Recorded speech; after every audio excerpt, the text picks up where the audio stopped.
Tuhan Yesus. Ya, berapa banyak yang bersuka cita karena kita tahu Tuhan Yesus sudah bangkit. Haleluya. Saya ingin awali dengan satu kisah, ini kisah nyata saudara ya, satu cerita. Ada seorang yang namanya Rulon Simpson Jeff. Entah apakah Anda pernah dengar nama ini atau enggak. Tapi beliau ini orang Amerika saudara ya.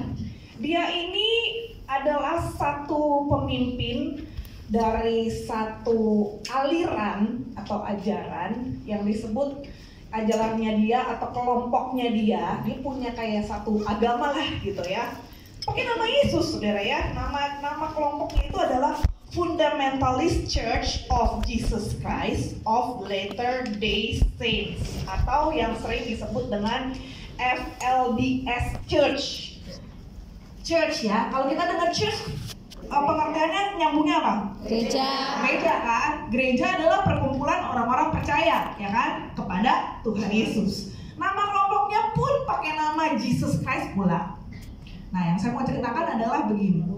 Si bapak ini, si Rulon Jeff ini, namanya gampangnya Rulon Jeff lah ya.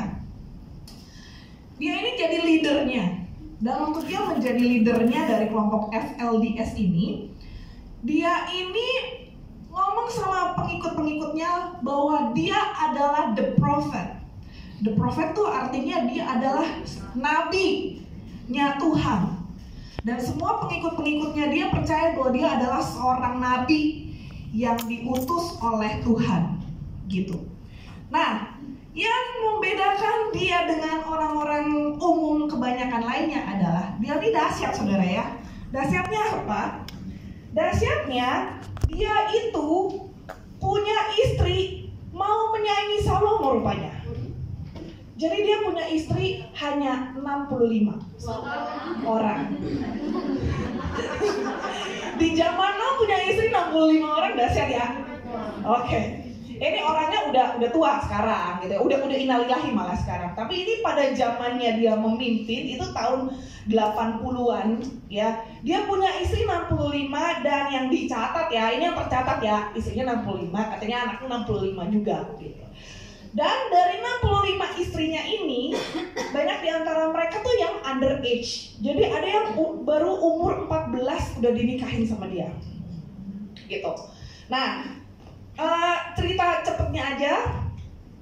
Ini kan tadi si Rulon Jeff ya kan. Nah terus waktu tahun 2002 si Rulon Jeff ini udah tua nih, udah umur 92 tahun. Meninggal lah dia. Nah waktu dia meninggal, ini anak-anak dan istrinya itu bingung. Bingungnya kenapa? Karena kan mereka selama ini berpikir ini adalah nabi yang dari Tuhan. Dan mereka berpikir nabi mereka yang dahsyat ini gitu. Mereka berpikir tuh ini tuh wow banget gitu. Makanya mereka tuh mau aja dinikahin. Masih umur 14 pun mau aja jadi istrinya. Karena mereka berpikir, wah gue jadi istrinya nabi nih, the prophet nih, istrinya the prophet gitu kan. Jadi mereka mau aja gitu. Waktu si Rulon Jeff ini meninggal umur 92 di tahun 2002 ini saudara ya. Salah satu dari istrinya dan juga beberapa anggota keluarga yang lainnya. Jadi ini tuh kalau saudara tertarik untuk ngikutin cerita komplitnya, saya tuh nonton dokumenterinya di Netflix. Ini ada cerita, ini kisah nyatanya dia tuh dibahas tuh di situ gitu ya. Judulnya tuh Keep Sweet, apa ya? Apa lah? Keep Sweet, Obey dan apa gitu satu lagi, lupa deh. Pokoknya depannya Keep Sweet. Kalau kalian search cari aja Keep Sweet gitu ya, Keep Sweet, Obey sama apa deh gitu. Jadi mereka tuh nunduk banget, mereka tuh nurut banget sama si prophet ini. Giliran dia meninggal, ini anggota keluarganya pada bingung. Kok meninggal ya? Karena mereka berpikir si prophet ini nggak mungkin bakal meninggal. Kalaupun meninggal, aku udah siap-siap nih nungguin. Anytime dia bakal bangun nih. Jadi pengikut-pengikutnya punya iman seperti itu. Karena dia adalah the prophet yang mereka percayai, mereka nunggu-nunggu kapan nih bangkit. Ditunggu-tunggu kok nggak bangkit-bangkit ya? Udah dibuka berapa hari kan biasa ya acaranya gitu kan. Sampai akhirnya petinya ditutup, lubang kuburnya digali. Waktu mau dimasukin, salah satu istrinya tuh ada ngomong gini, aduh aku tuh bingung. Soalnya nanti kalau dia dimasukin ke dalam, gimana nanti kalau dia mau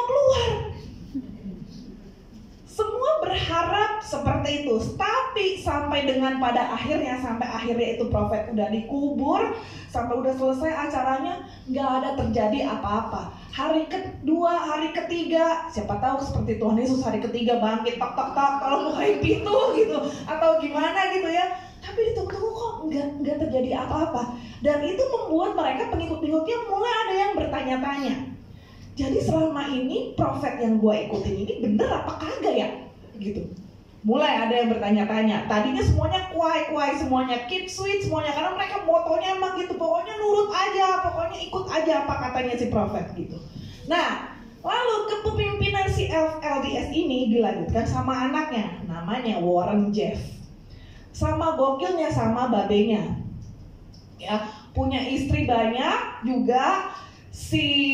Kalau anaknya si Warren ini yang tercatat sih katanya cuma 20. Anaknya ada 60. Ya, nggak tahu tuh inget gak tuh nama anaknya satu-satu ya. Banyak gitu. Nah, terus tapi ada juga mantan pengikutnya ada yang bilang, enggak, istrinya bukan 20, istrinya itu ada 48 sebenarnya gitu ya. Dan yang paling muda istrinya umur 12 tahun. Nah, gara-gara kasus ini dan ada yang akhirnya ngebongkar, singkat ceritanya gitu ya. Dari mereka itu ada yang ngebongkar, akhirnya mereka terbuka mata mereka bahwa ini tuh nggak bener gitu ya. Ada yang bongkar, lapor ke polisi dan sebagainya. Sehingga cerita si Warren Jeff ini akhirnya masuk penjara. Sampai saat ini dia ada di penjara dengan kasusnya adalah perkawinan ganda. Karena kan dilarang sebetulnya perkawinan tuh gandanya bukan ganda double tuh. Berapa tuh? Ya. Sampai 20 gitu kan gitu. Terus juga pelanggarannya adalah menikahi anak di bawah umur. Bukan hanya menikahi tapi juga termasuk juga pemerkosaan, dianggapnya seperti itu karena mereka nggak suka rela gitu kan. Nah, jadi dari yang saya ceritain di sini saudara ya, yang saya pengen tunjukin kepada kita semua adalah orang manusia di dunia nggak ada satupun juga yang pernah bangkit dan hidup selama-lamanya. Lazarus pernah bangkit, tapi apakah Lazarus hidup selama-lamanya? Enggak, akhirnya mati juga, gitu. Ya. Nah, satu-satunya yang pernah masuk ke dalam maut dan dibangkitkan dan hidup selama-lamanya itu hanya Tuhan Yesus. Dan itu sudah sangat-sangat terbukti, jelas-jelas banget kebangkitannya dan kehidupannya yang sampai dengan saat ini dan selama-lamanya. Kita enggak salah ikut Tuhan. Amin. Tidak akan ada penyesalan untuk kita ini ikut Yesus. Kalau si pengikutnya FLDS pada akhirnya pada menyesal, jadi selama ini gue ngapain yang ngikutin tuh profet, akhirnya mati ditunggu-tunggu ya kagak bangun-bangun gitu ya. Tapi kita yang ada di tempat ini, saudara dan saya, kita yang beriman kepada Tuhan Yesus, kita nggak salah pilih, kasih tahu kiri kanannya. Kamu nggak salah pilih loh. Amin. Haleluya. Berikan tepuk tangan buat Tuhan Yesus yang sudah bangkit. Boleh keluarkan PowerPoint-nya. Nah, hari ini bertepatan dengan hari kebangkitan Tuhan. Tema khotbah saya adalah bangkit. Katakan bangkit. Bangkit. Haleluya. Yohanes 11 ayat 25 sampai 26 kita baca sama-sama ya. Ayat ini berkata, jawab Yesus, "Akulah kebangkitan dan hidup. Barang siapa percaya kepadaku, ia akan hidup walaupun ia sudah mati. Dan setiap orang yang hidup dan yang percaya kepadaku tidak akan mati selama-lamanya." Percayakah kau akan hal ini? Ini tanda tanya ya, kalimatnya kalimat tanya. Jadi ini adalah pertanyaan buat kita semua. Dikatakan Tuhan Yesus itu satu-satunya manusia yang pernah hidup di muka bumi ini yang berkata dengan begitu beraninya bahwa akulah kebangkitan dan hidup. Dan dia bukan hanya omong doang, tapi dia membuktikan dengan realitanya. Dia mati dan dia bangkit dan dia hidup. Dan dikatakan siapa yang percaya kepada Tuhan Yesus itu juga akan mengalami seperti itu.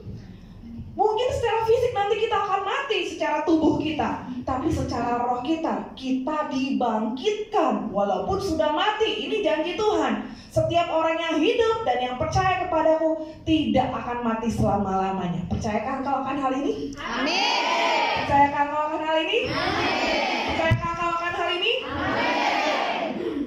Jadi kita mengikut Yesus. Saya ingin meyakinkan setiap kita yang ada di tempat ini semuanya bahwa kita mesti sungguh-sungguh yakin bahwa iman yang kita pegang itu benar-benar iya banget, nggak salah pilih. Supaya jangan sampai ada satu hal pun yang bisa menggoyahkan iman kita kepada Tuhan.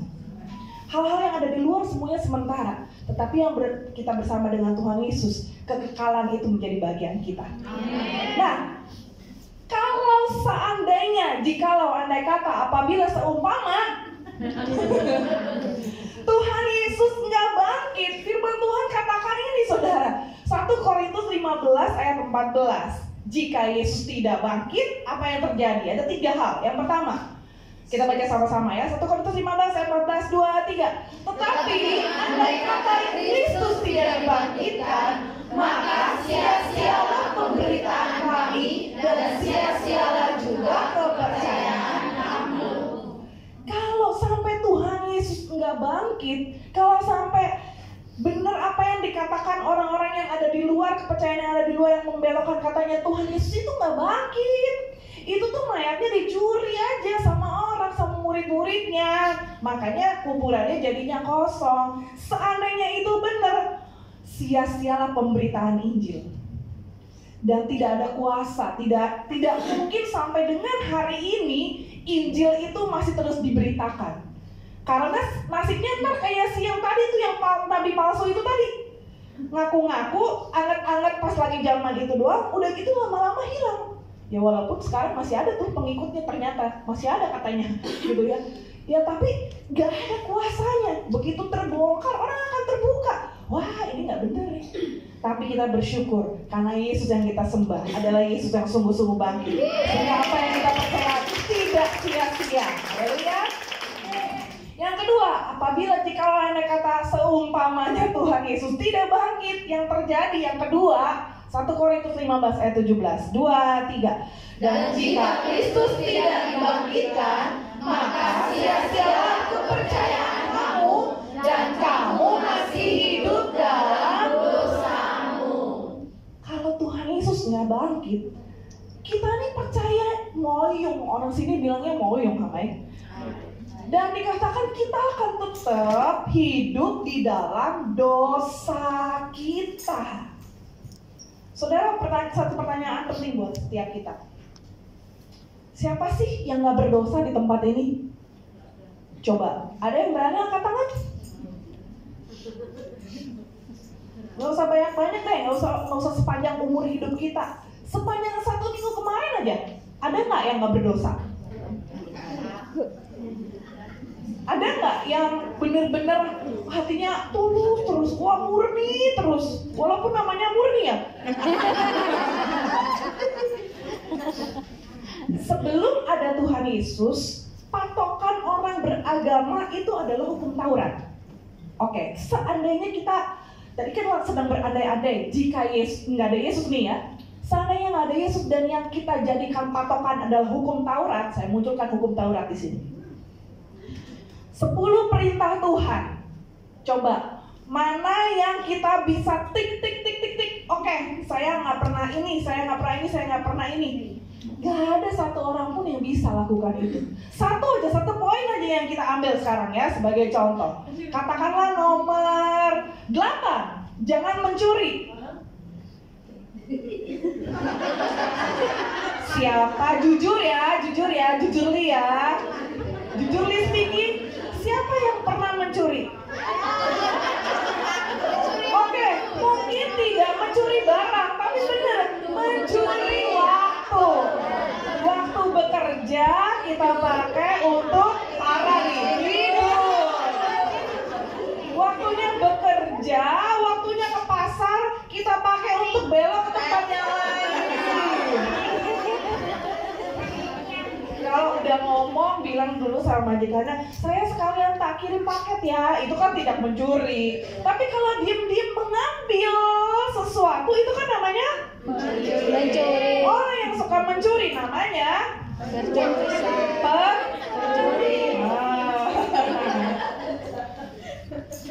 Siapa tadi yang pernah mencuri? Saya nggak lihat loh. Terus apa lagi? Jangan berdusta, jangan bohong. Siapa yang seumur hidup nggak pernah bohong? Susah ya, padahal cuma 10 loh. Dan di luar kasih karunia Tuhan, yang namanya hukum itu harus dipatuhi secara sempurna. Ini 1 sampai 10, ibarat kalau lagi ujian, nilainya harus perfect, harus 10. Jadi kalau ada nih tadi, oh nomor 1 saya tik, oh saya enggak ada Allah lain di hadapanku, cuma Tuhan Yesus satu-satunya. Yang kedua, mau buat patung untuk disembah, oh enggak, boro-boro bikin patung, kagak bisa gua. Enggak, nomor 2 nggak pernah. Nyebut nama Tuhan sembarangan, enggak, paling bilang kadang-kadang ya, Masya Allah gitulah, kadang-kadang ya. Ya itu kan bercanda, enggak pernah begitu. Uruskan hari Sabat, lah ini hari Sabat aku ke gereja. Terus udah sampai bawah. Nomor 10 ternyata. Aku pernah loh lihat ya cowok ganteng, ternyata suami orang. Udah mikir dalam hati, seandainya suamiku kayak gitu, seandainya suamiku dia gitu. Lah itu kan menginginkan. Ayo. Begitu nomor 1 sampai 9 udah benar semua, nomor 10 nilainya cuma setengah, itu udah nggak lolos, saudara.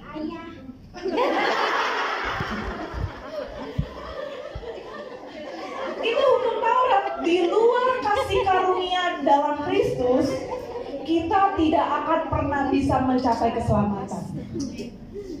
Ya, nah dan dikatakan upah dosa adalah maut. Jadi kalau tadi kita nggak bisa lakukan itu, walaupun cuma setengah poin, walaupun cuma 1 poin yang katanya kita bilang cuman, itu tetap nggak bisa selamat, dan upah dosa adalah maut. Walaupun dosanya cuma sedikit, cuma kepengen doang lo dalam hati lo, cuma naksirnya dalam hati, ngomong nembak boro-boro kagak berani gua, tapi dalam hati udah berpikir. Nah itu aja udah salah, udah dosa. Upah dosa adalah maut. Maut diterjemahkannya maut adalah aduh, kalau gitu kita semua tadi kagak ada yang lolos ya. Kemana semua kita ini? Itu kalau tidak ada Tuhan Yesus. Kita bersyukur karena kita menerima karunia Allah. Katakan karunia Allah. Kita baca sama-sama. Tetapi karunia Allah ialah hidup yang kekal dalam Kristus Yesus Tuhan kita.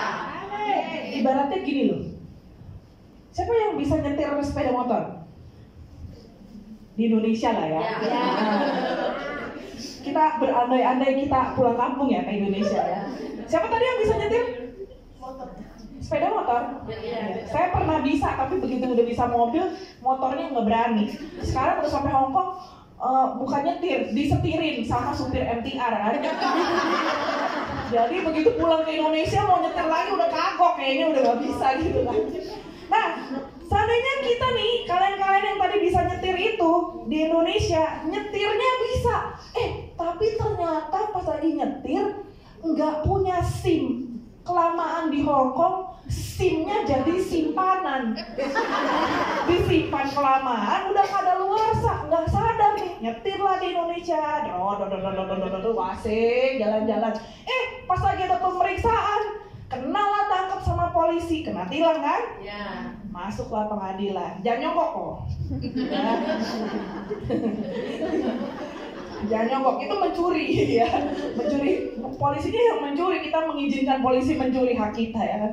Nah, masuk pengadilan, yang tadi bersalah melanggar karena tidak mengikuti peraturan, harusnya punya SIM, nggak pakai SIM, kita main meter-meter aja kan, itu bahaya saudara ya.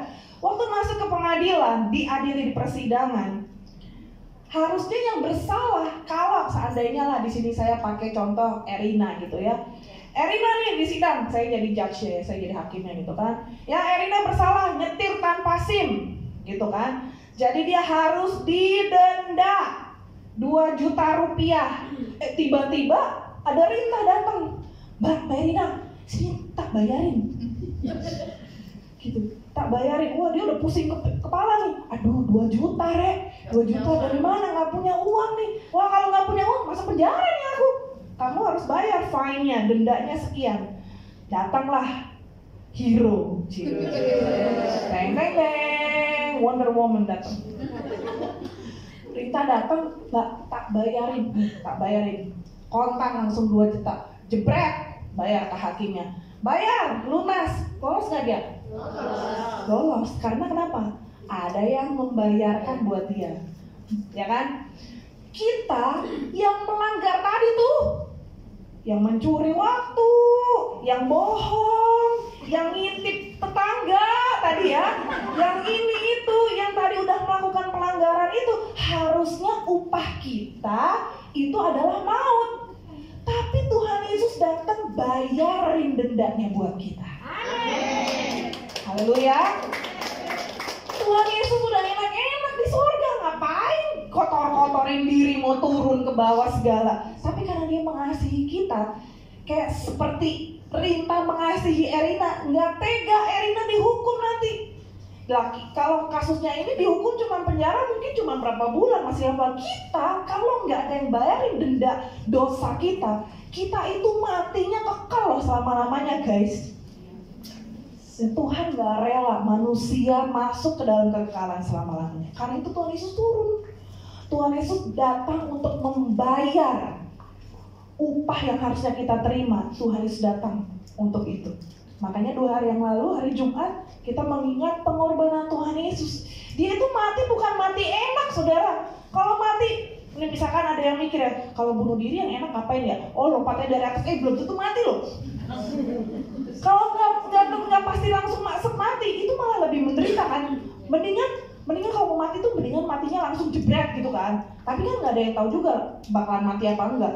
Tuhan Yesus udah pasti bakal mati, tapi kenapa pilihannya nggak yang enak aja sih? Yang langsung kayak yang dijelek gitu selesai dan gitu kan, langsung dan. Tapi dia tuh menderitanya tuh matinya pelan-pelan. Kemarin saya terima dari IG lagi kirim. Itu ada yang ngebahas dokter ahli nerve, ahli syaraf. Dia tuh membahas sakitnya Tuhan Yesus waktu lagi dipaku di atas kayu salib. Itu kalau di film-film kan yang dipaku kan bagian sini ya. Realitanya tuh bukan di sini guys. Yang beneran tuh bukan di sini. Mungkin kalau di yang benerannya susah, mau bikin filmnya susah. Benerannya tuh di sini. Karena kalau di sini nggak akan kuat dia untuk menopang tubuhnya dia kan. Jadi di sini loh. Ini kan ada urat nadi. Di sini tuh banyak saraf-saraf yang penting. Dan ini tuh waktu ini dipaku sampai nembus, pakunya bukan paku yang kita cuma tok-tok kecil itu, saudara. Ya, itu pakunya yang gede, itu waktu nembus itu sakitnya tuh satu badan, sakitnya luar biasa. Tuhan Yesus mau lakukan itu buat kita karena dia sangat sayang sama kita. Kalau kita mengingat apa yang Tuhan udah buat kita, selalu kita mengingat ini, saya percaya nggak akan ada yang berani main-main lagi sama dosa. Menyia-nyiakan pengorbanan Yesus di atas kayu salib. Kita pasti akan menghargai apa yang dia udah buat kita. Amin. Nah, itu yang dia kasih buat kita. Karunia Allah, karunia kekal itu karena dia sayang banget sama kita. Dia mau all out, bener-bener all out-nya dia tuh dia buktikan, bukan cuma ngomong doang, saudara. Dia mati dengan cara yang seperti itu. Ya, tapi kita bersyukur Tuhan Yesus nggak cuma mati selesai dan di situ terus kita nunggu-nunggu mana Tuhan kok nggak bangun-bangun ya mana ya. Tapi Tuhan sungguh-sungguh menggenapi janjinya. Dia bilang dia akan bangkit hari yang ketiga. Itu ya murid-muridnya waktu dikasih tahu dia akan bangkit.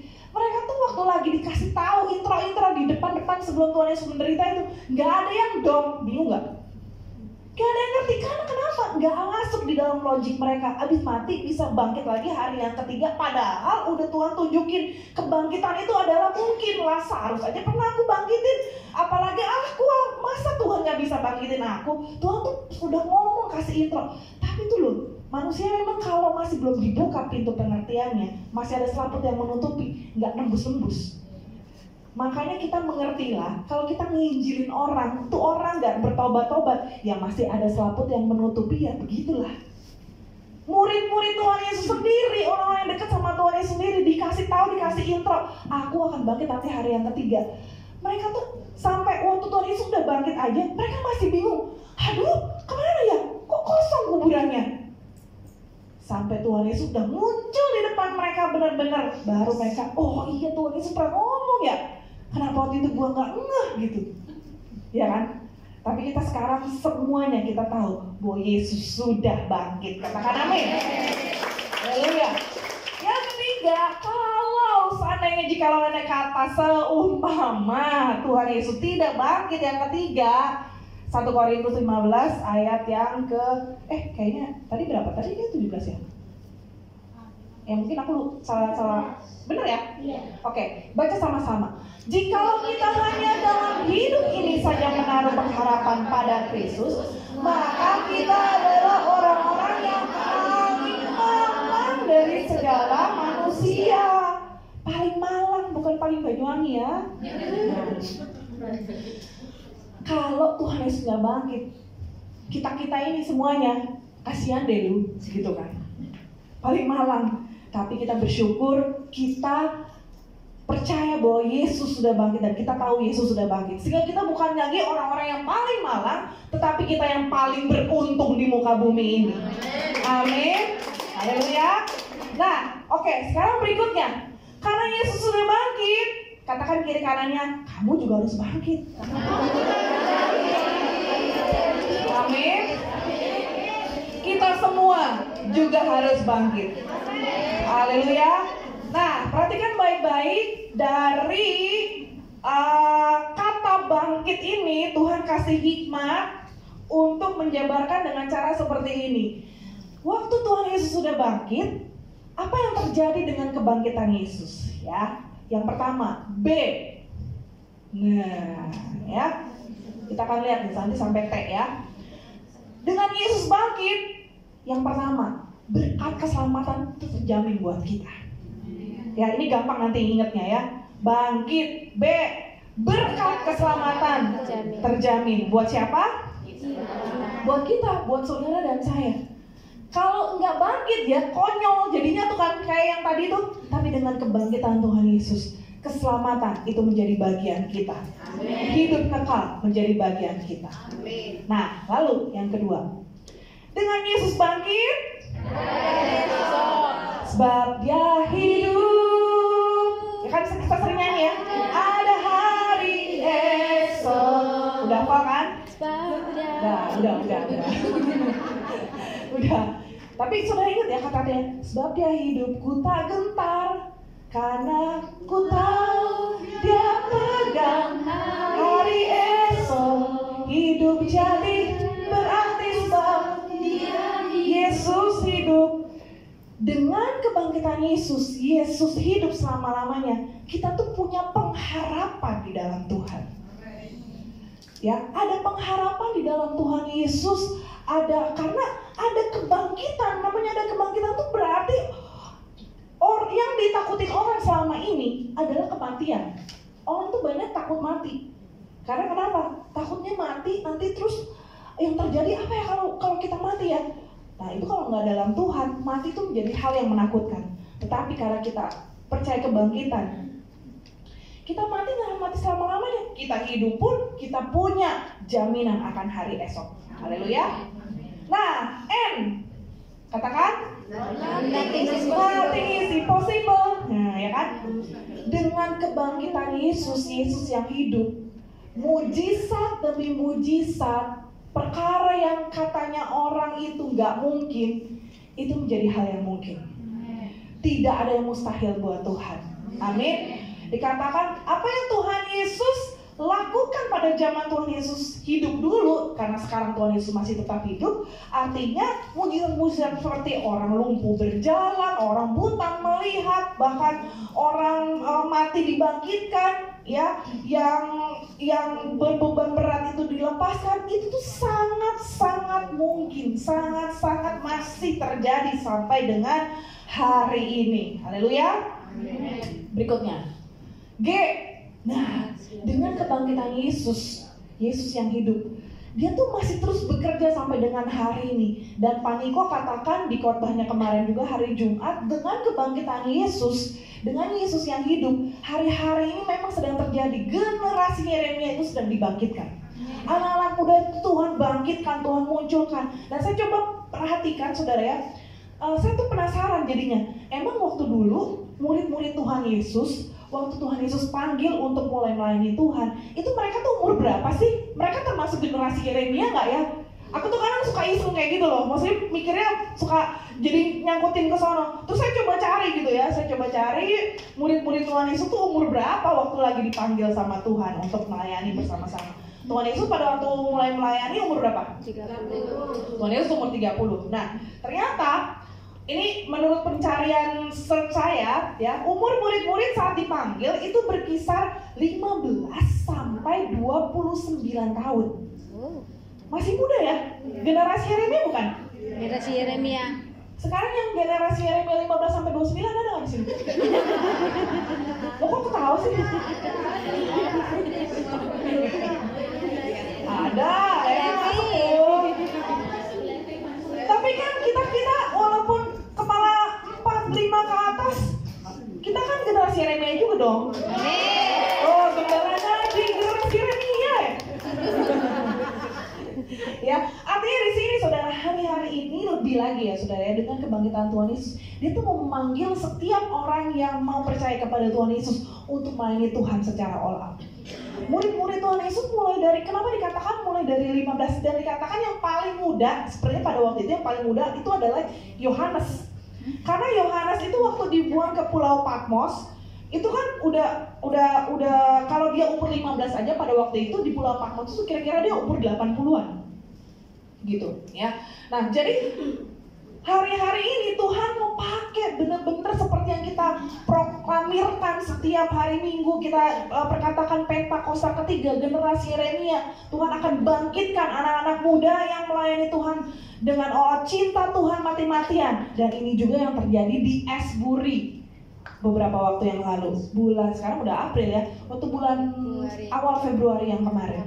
Ya, aku nggak cerita panjang lebar di sini, tapi ini ibadah 1 sama ibadah 2 nggak kebagian apa yang aku bagiin di ibadah 3 sama 4, nonton aja di YouTube dah.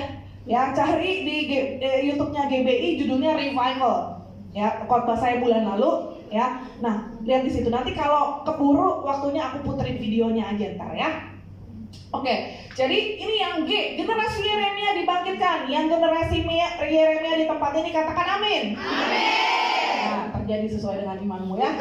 Nah, kita yang percaya juga dibangkitkan, ya. Tadi udah sempat dibahas bahwa kita bahkan di Alkitab di firman Tuhan dikatakan dengan jelas banget, 1 Korintus 15 ayat 52 saya bacakan, bahwa nanti dalam sekejap mata pada waktu rapture nih ya, pada waktu bunyi nafiri yang terakhir, nafiri itu akan berbunyi, orang-orang mati akan dibangkitkan dalam keadaan yang tidak binasa dan kita semua akan diubah. Amin. Mereka yang kloter pertama yang ikut akan lebih ngerti apa yang saya maksud. Kloter pertama, kloter kedua, ya mereka udah mati di dalam Tuhan, mereka akan dibangkitkan. Jadi kematian itu it's not the end, bukan akhir dari segala-galanya. Karena di dalam Yesus yang kita percayain ada kebangkitan, kita pun akan mengalami kebangkitan secara ya. Berikutnya I, Yesus bangkit, iblis dikalahkan. Iblis tuh yang udah happy ya tuh waktu hari Jumat kemarin Tuhan Yesus mati, iblis pikir menang nih kita nih. Akhirnya yang kita anak Allah yang katanya mau jadi raja di atas segala raja, akhirnya mati. Belum tahu dia. Hari yang ketiga yang hari ini kita rayakan, Tuhan Yesus bangkit. Waktu Tuhan Yesus bangkit itu menunjukkan kemenangan Yesus yang sesungguhnya. ya. Dan iblis di situ benar-benar keok, iblis tuh benar-benar ibaratnya tuh, aduh, tahu gitu loh. Wah, gue nggak duga nih Tuhan Yesus bakal bangkit kayak gini, karena iblis kan tidak maha tahu, guys, ya kan? Iblis tidak maha tahu. Iblis memang pernah dengar juga waktu Tuhan Yesus ngomong, hari yang ketiga aku akan bangkit. Iblis dengar juga seperti itu. Iblis kan dengar firman juga. Murid-muridnya nggak percaya. Iblis tunggu beneran apa enggak nih? Makanya si pasukan tentara-tentara suruh jagain kan. Ternyata kalau memang mau bangkit aja. Tentara ngejagain kagak efek, lewat semua, ya kan? Nah, jadi kebangkitan Yesus menunjukkan kekalahan iblis. Yang berikutnya, tanda heran dan mujizat menyertai orang percaya. Markus, saya bacakan Markus 16 ayat 17-18 ya, perhatikan baik-baik. Tanda-tanda ini akan menyertai orang-orang yang percaya. Mereka akan mengusir setan-setan demi namaku. Amin. Amin. Berapa banyak yang udah pernah mengusir setan? Ini tanda ini bukan buat pendeta, buat orang percaya. Mengusir setan demi namaku, mereka akan berbicara dalam bahasa-bahasa yang baru bagi mereka. Amin. Mereka akan memegang ular, dan sekalipun mereka minum racun maut, mereka tidak akan mendapat celaka. Tapi jangan sembarangan minum baygon. Mereka akan meletakkan tangannya atas orang sakit dan orang itu akan sembuh. Ini tanda-tanda yang Tuhan janjikan akan terjadi buat setiap kita orang-orang percaya, mengalami, yang percaya dengan kebangkitan Yesus dan yang akan mengalami kebangkitan juga. Amin. Amin. Bangkit, kata bangkit ya, artinya adalah bangun untuk hidup kembali. Saya ulang ya. Apa arti kata bangkit? Bangkit itu adalah bangun untuk hidup kembali. Katakan hidup kembali. Hidup kembali. Yang udah pernah mati itu akan dihidupkan kembali. Nah, kata hidup kembali atau menghidupkan ini dari bahasa aslinya, itu bahasa aslinya itu adalah ditulisnya sih bahasa Indonesia cayah. Tapi bacanya bukan cahaya, kamu, kita semua, bukan itu, ya. Tapi bacanya tuh sebenarnya gini, haya, ya, bahasa Yunani. Coba belajar bahasa Yunani sama-sama, menghidupkan. Bahasa Yunaninya adalah haya. Oke? Menghidupkan, bahasa Yunaninya haya. Bukan haya, bukan gitu. Tapi yang mantap gitu loh, haya. Oke, jadi kalau saya kayak gini, kita menghidupkan ya. Haya. Nah, gitu, oke? Bahasa Yunaninya menghidupkan adalah haya. Gitu. Jadi nanti kalau tiap kali itu haya. Ya, nanti kalau ketemu di jalanan nih, ibadah 3, ibadah 4 udah tahu semua tuh harusnya ya. Ibadah Sabtu gitu. 3 nggak tahu kayaknya. Yang ibadah 3 nggak tahu ya kayaknya. Nonton di revival ya. Gimana? Haya. Itu artinya adalah bangkit, bangun untuk hidup kembali atau menghidupkan. Atau bahasa Inggrisnya biar keren itu revive. Atau yang kita sering dengar adalah revival. Nah, jadi di sini saudara saya berdoa, biarlah kebangkitan Tuhan Yesus itu juga membangkitkan, menghayahkan kita semua, ya, supaya kita ini, hidup kita ini selalu on fire gitu loh. Hari-hari ini Roh Kudus lagi bekerja dengan begitu dahsyatnya. Nanti masih ada cukup waktu lah ya. Putar sebentar, videonya boleh disiapkan. Nanti ada suaranya juga. Nah, ini apa yang terjadi di Asbury. Coba diputar dulu. Some called it a Christian revival or outpouring of the Holy Spirit. It was pretty incredible. Non-stop worship at a Protestant Christian college in the tiny town of Wilmore, Kentucky continued around the clock for 2 straight weeks. Drew crowds of people from around the country and world, and it was never planned to begin with. We're not singing for anyone here, we're singing for the Lord.